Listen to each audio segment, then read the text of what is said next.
Hey everybody, welcome to my presentation on intrinsic and extrinsic motivation. I hope that by the time you finish watching this, you'll have a better understanding about this motivational theory and maybe even have a couple of strategies that you can utilize within your own classrooms. So let's begin with a basic understanding of what these two types of motivation are. Intrinsic motivation is the drive to engage in activities for the inherent satisfaction and enjoyment they provide rather than for external rewards or pressures. Intrinsically motivated individuals are compelled by personal interest, curiosity, or a feeling of accomplishment. Intrinsic motivation is characterized by a focus on the process of the activity itself. So this past year, I was able to volunteer at different times with our low incident classroom at John Hardin High School. And one of the things that we did was we created some raised bed gardens. Now, if you're like me, gardening really isn't your thing. I'm extrinsically motivated when it comes to gardening because I enjoy eating the vegetables, but I don't necessarily enjoy the process of getting in there and working in the dirt and doing all the things that go along with it. However, the kids that I was working with, especially one young man named Alex, they loved it. They couldn't get enough of it.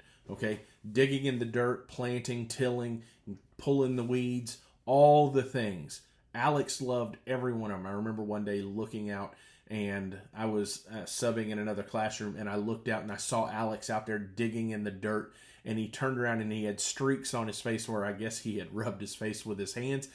And just the smile that he had from getting in there and playing in that dirt, he was getting joy from the process. That's intrinsic motivation. Extrinsic motivation refers to engaging in an activity to attain an external reward or avoid punishment rather than doing it for the inherent satisfaction of the activity.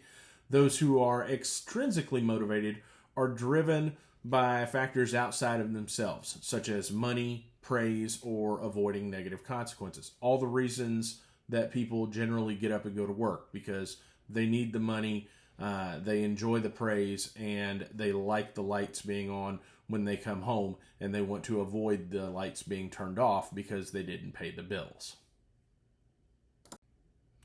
So the empirical study that I chose to focus on was exploring intrinsic and extrinsic reading motivation among very good and very poor readers. I chose this because I've always thought that I'm kind of a mediocre reader, if you will, because I'm a slow reader. So this study was conducted in Southern England, and there were a little over 1,800 students ranging from 7 years old all the way up to 13 years old. They were given reading assessments and reading motivational questionnaires.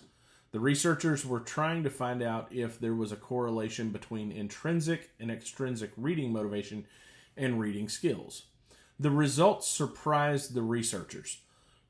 For instance, there was a correlation between intrinsic reading motivation and reading efficacy with reading skill, but when it came to extrinsic motivation, there was no correlation with reading skill as far as improving reading skill.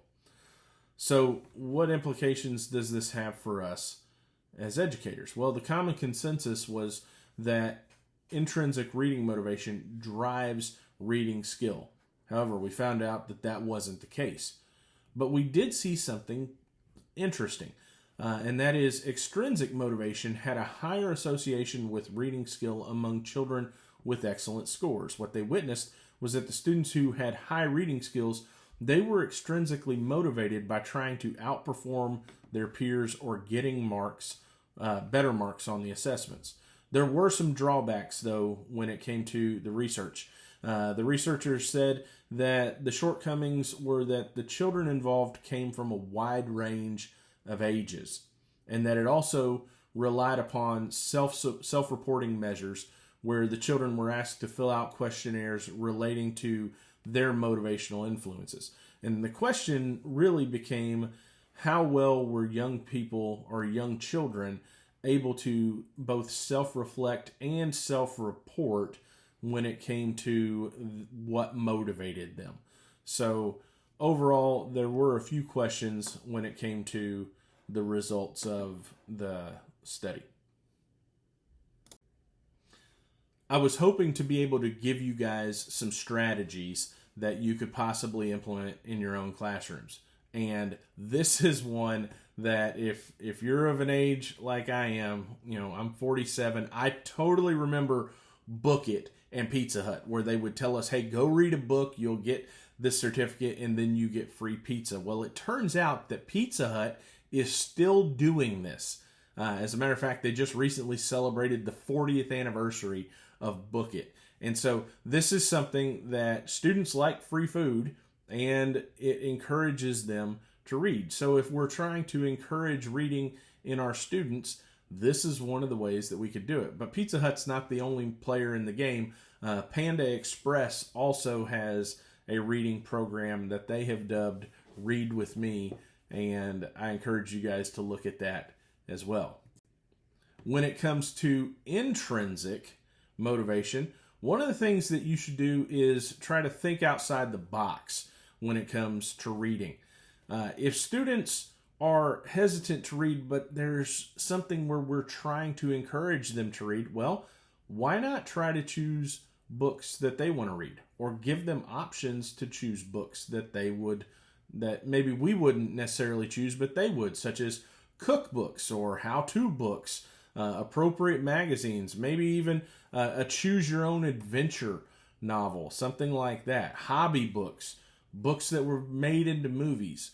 All these different things can be used as intrinsic motivation, because all of a sudden we've taken the focus off of the chore of reading, and now we've brought it into the joy of reading. And if they're reading something that is going to give them joy, then that is intrinsic motivation.